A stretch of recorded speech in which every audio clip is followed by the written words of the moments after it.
Olá, seja bem-vindo e bem-vinda ao programa Intervalo de Aula, espaço em que professoras e professores trazem conhecimentos e debatem educação. No programa de hoje, o assunto é tecnologias e educação. E nesse contexto, também falaremos sobre a modalidade de educação à distância. Para isso, convidamos o professor Leandro Vasconcelos, que integra o Núcleo de Tecnologia em Educação à Distância da Faculdade Araguaia. Acompanhe a entrevista. Olá, hoje a gente recebe aqui no estúdio do Intervalo de Aula o professor Leandro Vasconcelos. Ele é doutorando em Educação em Ciências e Matemática pela UFG, é também biólogo e integra a equipe NUTEC, o Núcleo de Educação à Distância aqui da Faculdade Araguaia. Nós vamos falar sobre tecnologias, educação à distância, educação e educação à distância. Exatamente. Muito prazer recebê-lo aqui. Prazer é meu, professor. Acho que, em primeiro lugar, eu quero agradecer o convite, por participar do intervalo de aula, fazendo parte dessa equipe maravilhosa que é a Faculdade Araguaia. Professor, já que o assunto é tecnologias e educação, vou começar falando sobre isso. As tecnologias, elas estão impactando várias áreas do conhecimento, E, claro, que não é diferente com a educação, Quais os pontos positivos e negativos desses impactos na educação? Bom, é uma pergunta um tanto complexa, Mas acho que como todos os campos, assim como pontos positivos, todos eles reverberam também pontos negativos, em contradições. E para a área da educação, essas tecnologias, elas têm grandes pontos positivos, que no caso a gente poderia elencar a convergência do conhecimento, onde eu não tenho mais tantos conhecimentos fora do meu alcance, Eu tenho os conhecimentos um pouco mais próximos, eu tenho essa acessibilidade ao conhecimento de uma forma mais rápida. Além disso, eu tenho novas formas de enxergar o mundo, a realidade onde esse sujeito está inserido, com base nos recursos tecnológicos. Tenho também como um ponto positivo a informação e o conhecimento à disposição do sujeito. Ele não é mais um sujeito fora desse conhecimento, desse mundo informatizado que nós temos hoje, e também uma facilitação das nossas tarefas cotidianas. O sujeito na educação, ele para de ter aquele dever de estar em determinados lugares, em determinados momentos, e ele tem uma facilitação para estudar, para ler, para fazer um curso em qualquer lugar que ele esteja.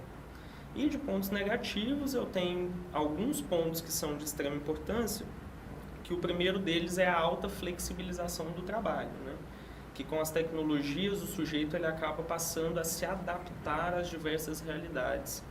Então, o sujeito que ele é formado numa licenciatura, por exemplo, para ser um professor, ele acaba exercendo outras atividades fora do seu ramo de formação, o que acaba sendo enquanto um ponto negativo, porque ele talvez não tenha tido uma formação adequada para exercer determinada função. Outros pontos negativos é o determinismo da tecnologia, acreditando que essas tecnologias elas acabam sendo as propulsoras dos fenômenos da sociedade hoje em dia, e nós nos pautamos sempre na necessidade de utilizá-las, nos diminuindo, no caso, diminuindo a própria humanidade para os recursos tecnológicos. Isso é um ponto extremamente negativo, mas é um ponto que a gente acaba tendo que superar em determinados momentos. Na modalidade à distância, a gente também tem recebido alunos de todas as idades. Inicialmente, recebeu bastante pessoas da faixa etária de 40 anos, 30, principalmente nos cursos de licenciatura, pedagogia, E depois isso foi mudando, está vindo também os jovens agora, Então, a gente tem faixa etária aí dos 17 aos 40. Que bom, Que bom, porque a formação tem que continuar, Isso, E também se iniciar a qualquer momento da história da vida da pessoa, Exatamente. O importante é estar estudando, buscando conhecimento. Mas como é que fica isso, Essa turma com faixa etária tão diferente, e como é que eles têm recebido essas tecnologias, os mais jovens e os mais velhos? Isso tem sido natural? E para o professor, como é que fica atender todo mundo? Bom, natural, ele acaba sendo em função das mídias sociais, Que hoje em dia, entre pessoas mais velhas, pessoas mais jovens, acredito que a grande maioria já utilizam os recursos dessas tecnologias para as mídias sociais, Facebook, Instagram, WhatsApp e diversos outros. Para o estudo, isso é um pouquinho diferente, a situação já não é tão naturalizada quanto as mídias sociais.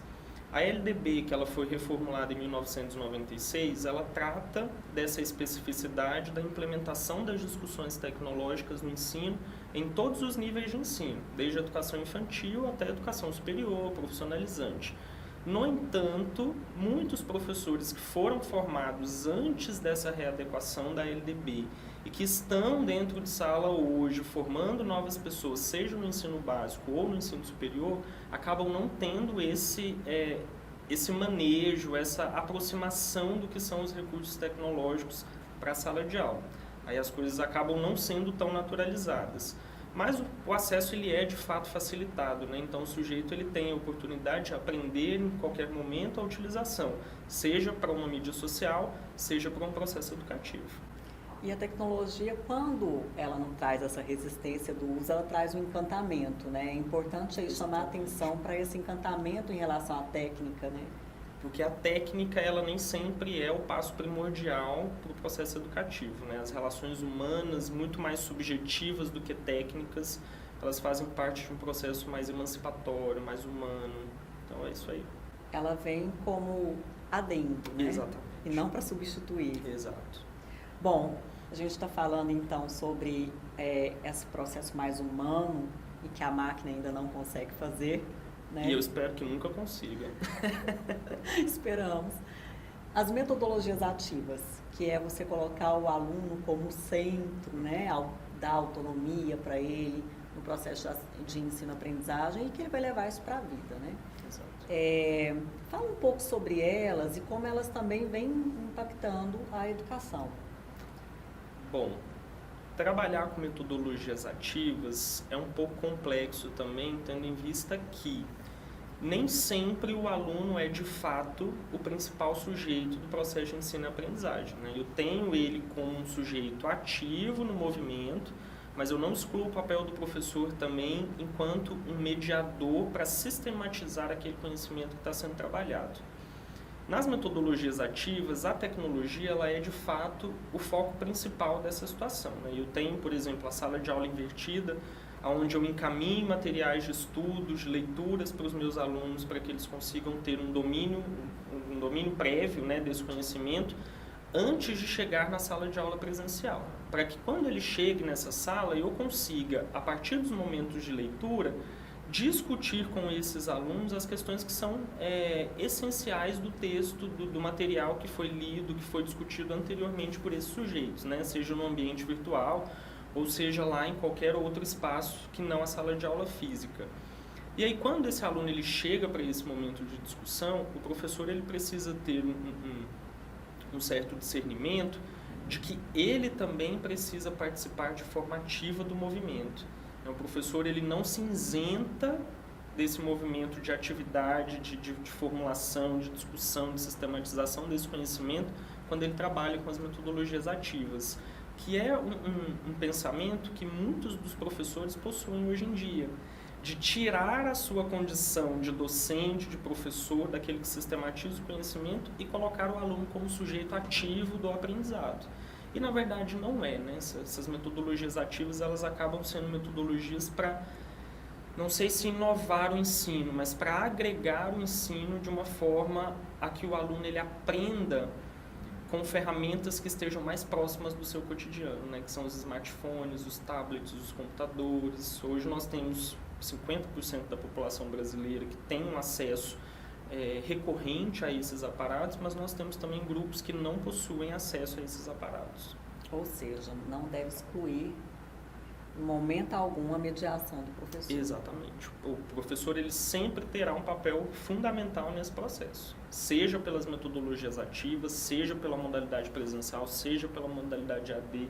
Então pensar que a máquina um dia substitui o meu papel, o meu trabalho, a minha produção do conhecimento humano enquanto sujeito, é pensar em amorosidade pela tecnologia, né? Numa determinação, e isso não pode acontecer, que a máquina ela de fato nunca vai substituir a condição humana.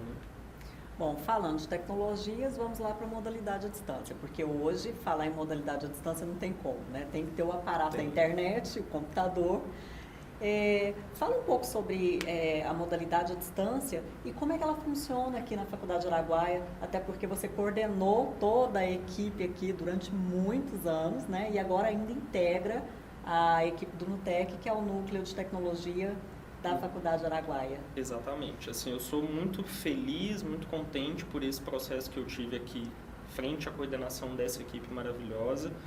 E assim, o que eu tenho a dizer de fato, como se estrutura a educação à distância aqui, uma coisa bastante positiva é a nossa própria direção pedagógica, que tem uma preocupação de fato que as coisas aconteçam tendo a priorização no processo de aprendizagem do sujeito. Para que independente do movimento, independente do espaço, independente do momento, ele tanto a direção como as coordenações, a equipe que está por trás desse núcleo, tem uma preocupação imensa nesse processo de aprendizagem, para que o aluno ele consiga, de fato, ter uma emancipação, uma aprendizagem significativa, que não seja só uma venda de diplomas, né? O que muitas instituições de ensino superior fazem, com cursos mega baratos, primeira mensalidade R$ 39,90, para cursos que não têm uma qualidade básica de relações tanto humanas como de conhecimento científico, mesmo de produção de conhecimento, como a Faculdade Araguaia possui. Não só a Faculdade Araguaia, como outras instituições também em Goiânia e no Brasil. Bom, instituições sérias que vão formar realmente o profissional, né? Exatamente. Vão estar aí com uma coordenação pedagógica sempre muito atenta e sempre envolvida no processo, né? Exato. E não só a direção pedagógica, como as coordenações também nesse movimento, a própria equipe de professores e tutores que estão por trás, que é a equipe que faz com que a EAD funcione de fato, né? Nós temos os professores conteudistas que fazem a produção de todo o conteúdo que é interno da Faculdade de Araguaia, professores, mestres e doutores que têm uma competência para a produção deste tipo de material à distância aqui dentro da instituição.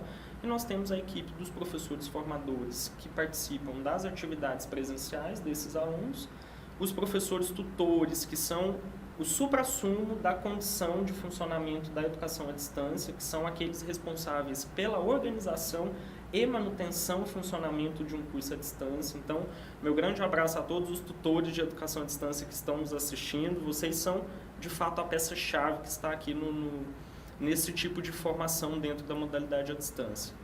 E não só esse pessoal, também toda a equipe gestora e administrativa das instituições, né? Assim, até porque o à distância não significa estar sempre à distância, mas é uma modalidade que condiciona o sujeito a não estar sempre no espaço físico, mas em outros espaços também. Inclusive, uma questão colocada a partir dessa sua resposta, né? A modalidade presencial e a distância, ela tem algumas diferenças, né? Fala um pouco sobre essas diferenças. E eu, como aluna, se eu tenho um curso que ele é oferecido na modalidade à distância presencial, como eu vou conseguir escolher, falar, olha, eu acho que para mim vai ser melhor a distância, vai ser melhor presencial? Bom, quando eu digo um curso presencial, eu digo um curso que está direcionado à presença do sujeito quase que diariamente em uma sala de aula física, desenvolvendo atividades tanto de forma presencial como atividades em casa. Quando eu digo uma educação à distância, eu trabalho com uma educação que ela é mediada pelos recursos tecnológicos ou não, né?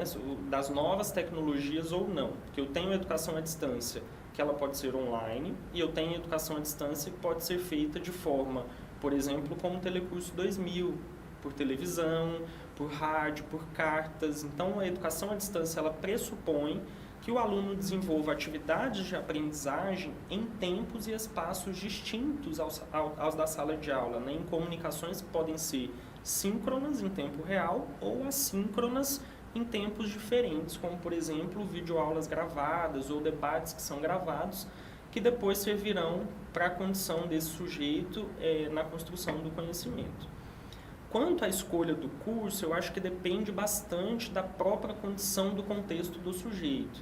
Uma pessoa que trabalha quase que o dia todo, tem uma condição de vida um pouco mais movimentada, né, digamos assim, às vezes é incompatível escolher uma educação presencial, na modalidade presencial. E aí, então, a opção pela modalidade à distância talvez seja melhor. Mas quando o sujeito ele não consegue trabalhar com esses recursos informatizados, talvez seja melhor a escolha de um curso presencial. Assim como o presencial ele tem desafios que precisam ser superados, a modalidade à distância é da mesma forma. Então, o sujeito que está apto a cursar um curso presencial, ele também está apto a cursar um curso à distância. Isso é sem problemas, desde que ele saiba escolher de acordo com o seu próprio contexto. E também compreendendo as especificidades dos dois tipos de educação e considerando que a educação à distância às vezes vai exigir mais do sujeito do que a própria educação presencial. Como assim? Como que ela vai exigir mais do sujeito do que a presencial? Bom, no presencial eu tenho um professor que está ali comigo toda semana, por exemplo. Eu sou professor da disciplina de Educação e Tecnologias no curso de Pedagogia Presencial. Nesta disciplina, eu tenho uma condição de todas as quartas-feiras estar com os meus alunos, cobrando dos meus alunos, mandando mensagens, estando de forma presencial, aluno, vamos ler o texto, vamos desenvolver essas atividades. Na modalidade à distância, eu tenho um sujeito, aluno, que é mais autônomo, né? O professor ele não fica insistindo muito nessas condições. Ele faz uma sistematização, mas a busca e a construção desse conhecimento parte muito mais do sujeito que optou por um curso à distância do que do próprio professor que está ali inserido nesse movimento também. O professor ele acaba sendo um mediador um pouco mais, como que eu posso dizer, por detrás, né, dessa condição do aluno em ser autônomo para essa construção, ter uma condição de sujeito da sua própria identidade enquanto professor, enquanto engenheiro, enquanto diversas outras áreas em que os cursos à distância já são possibilitados a serem ofertados. E é uma das habilidades que são exigidas pelo mercado, né? Exatamente. Então, ele já vai aí fazendo com que essa habilidade desenvolva durante o curso todo. Exatamente, assim, trabalhar com recursos informatizados como computador, aprender a utilizar um editor de texto, uma ferramenta de produção de slides, de apresentações, fazer planilhas no Excel ou em outros editores de planilhas, são condições essenciais para o mercado de trabalho hoje, né? E a educação à distância ela acaba colocando o sujeito, diferente da modalidade presencial, num contato mais próximo à utilização dessas ferramentas. Então, vai exigir mais do sujeito, mas talvez, em alguns momentos, pode ser que essa modalidade ela traga maiores benefícios para esse sujeito do que a própria modalidade presencial, né? Mas em alguns momentos também, né? Porque eu tenho condições tanto positivas quanto negativas para ambas as modalidades. E o diploma? O diploma é o mesmo do presencial, pelo MEC validado, da mesma forma? Quem forma na modalidade de distância e pedagogia ou modalidade presencial recebe o mesmo diploma? Depende, né? Assim, depende porque para que o diploma ele seja de fato, que tenha de fato, né, uma mesma carga de formação, tanto do presencial como à distância, primeiro de tudo que o sujeito precisa entender é se a instituição que oferta este curso é credenciada à oferta de cursos à distância. Porque nós temos diversas instituições em torno do Brasil e em outros lugares do mundo que também ofertam cursos pelo próprio país do Brasil, que essas instituições não são credenciadas à oferta dos cursos à distância. Então, tem alunos que ficam 2, 3, 4 anos em um curso, recebem um diploma sem o credenciamento de EAD e é um diploma que não terá validade alguma. O que não é o caso da Faculdade Araguaia e outras instituições que têm esse credenciamento para o EAD, né, para a educação à distância. No caso da Faculdade Araguaia, nós temos o curso de Pedagogia, Administração e outros cursos aqui dentro, oferecidos tanto presencialmente como à distância. Neste caso, o diploma é o mesmo, com a mesma validade. Não há discriminação nos diplomas se a modalidade feita foi presencial ou à distância. Por exigência do MEC, não pode haver esta condição de segregação, uma vez que um dos pontos negativos também da educação à distância é a própria segregação dentro tanto da formação dos cursos, como também da formação do próprio aparato, né? Porque eu tenho alunos que não têm condições, por exemplo, de ter um computador, não tem internet, aonde a internet não chega, ele acaba sendo segregado desse espaço que é a educação à distância.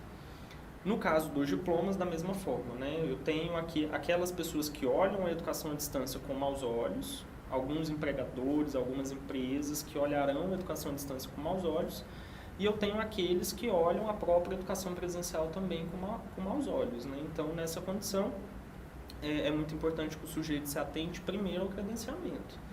A instituição é credenciada, o curso é autorizado pelo MEC, pelo Ministério da Educação e Cultura, pronto, você pode ficar tranquilo e cursar o seu curso à distância normalmente, que o seu diploma não terá nenhum tipo de controvérsia ao diploma da modalidade presencial.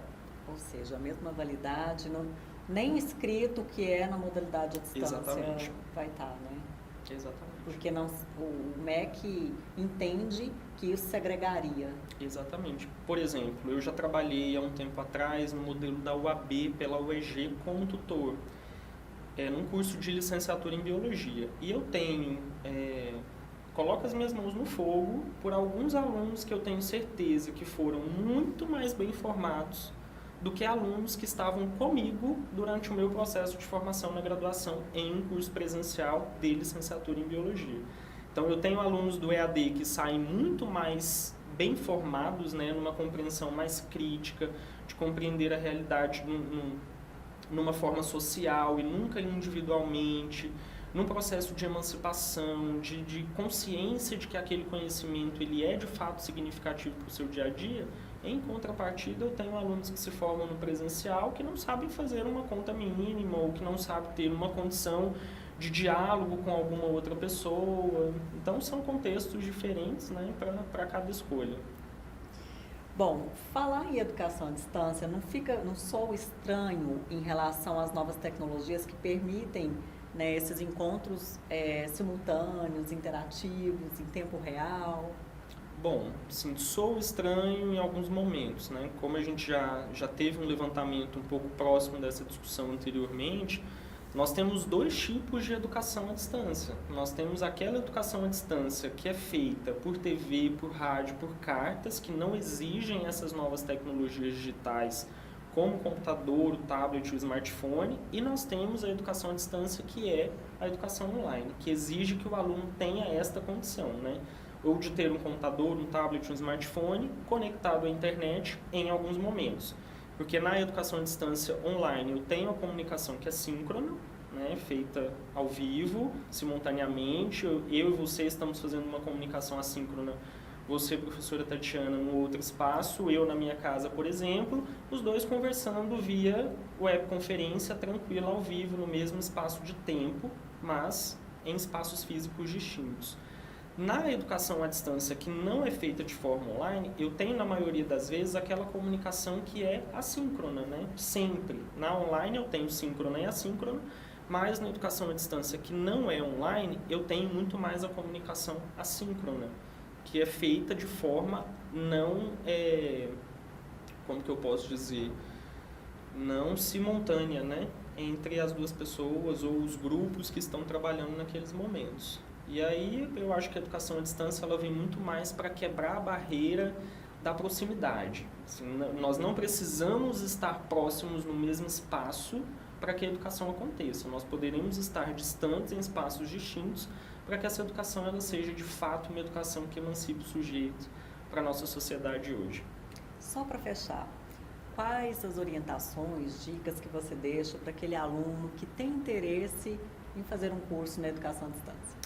A educação à distância, né? Bom, é complicado, né? Assim, eu tenho diversas recomendações, mas a primeira delas é para que o aluno ele perceba, descubra, né? Existem canais oficiais do próprio Ministério da Educação que possibilita essa identificação para o aluno, se a instituição ela é de fato uma instituição credenciada que está apta à oferta de um curso à distância. Essa é a primeira orientação que eu dou. Ele entra no portal do MEC. Exato. Na verdade, é um portal fora do portal do MEC que ele se chama EMEC, né, que é um site de consulta pública do Ministério da Educação, onde todas as instituições de ensino superior estão cadastradas ali na condição de verificação de processos institucionais, de autorização de curso, de credenciamento para educação à distância, de reconhecimento dos cursos. Eu quero saber se aquela instituição está realmente autorizada a oferta do curso de Pedagogia AD. Então, eu entro no site do EMEC, em consulta pública mesmo, procuro a instituição e identifico lá quais os cursos aprovados, qual o conceito que os cursos possuem. Professor, um dos critérios que você citou foi verificar perante o EMEC lá, né, a consulta pública, se a instituição é autorizada, credenciada a ofertar o curso na modalidade de distância, né? E aí você citou sobre conceito. A faculdade agora é conceito 5, a Faculdade de Araguaia, né? O que isso significa? Bom, quando a gente fala em conceito, a gente precisa levar em consideração algumas coisas, né? Quando, por exemplo, a Faculdade de Araguaia deixou de ter um conceito 4, passou a ter um conceito 5.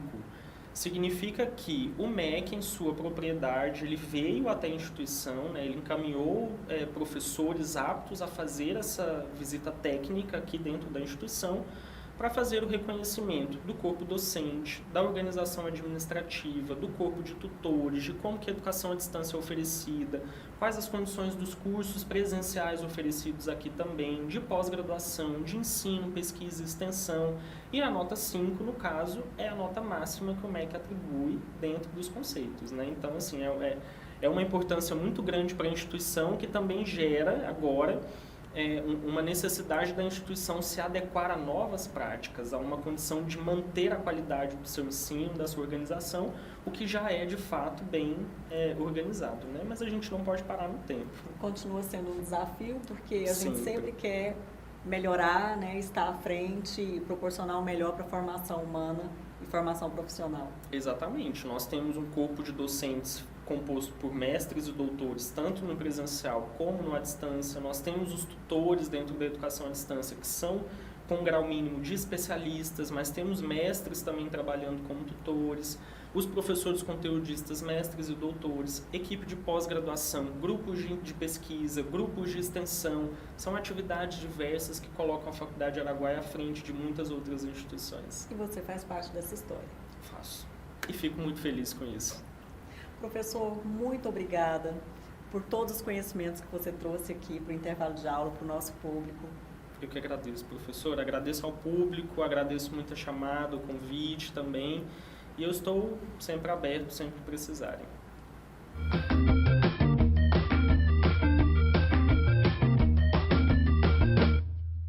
A Faculdade Araguaia tem orgulho de anunciar que conquistou o conceito máximo na avaliação do MEC e agora se destaca como a única instituição privada de Goiânia com conceito institucional 5. Faculdade Araguaia, cuidando de sua natureza. Faça sua escolha valer a pena. Deixe sua marca no mundo. Construa sonhos. Cuide dos maiores tesouros da terra. Comunique com o mundo. Ensine e aprenda. Planeje e conduza resultados. Faculdade Araguaia, cuidando de sua natureza.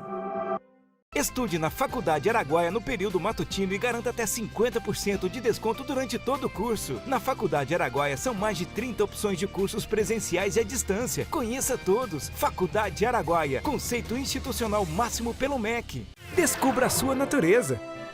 Faça o curso de Engenharia Agronômica ou Engenharia Ambiental na Faculdade Araguaia, matutino ou noturno. Para mais informações, acesse faculdadearaguaia.edu.br. A Faculdade Araguaia tem orgulho de anunciar que conquistou o conceito máximo na avaliação do MEC e agora se destaca dentre as instituições brasileiras com conceito institucional 5. Faculdade Araguaia, cuidando de sua natureza. Bom, o intervalo de aula de hoje fica por aqui. Durante a semana, espero vocês nas nossas redes sociais, Instagram e Facebook. Reveja também essa edição e outras no nosso canal do YouTube. Até semana que vem.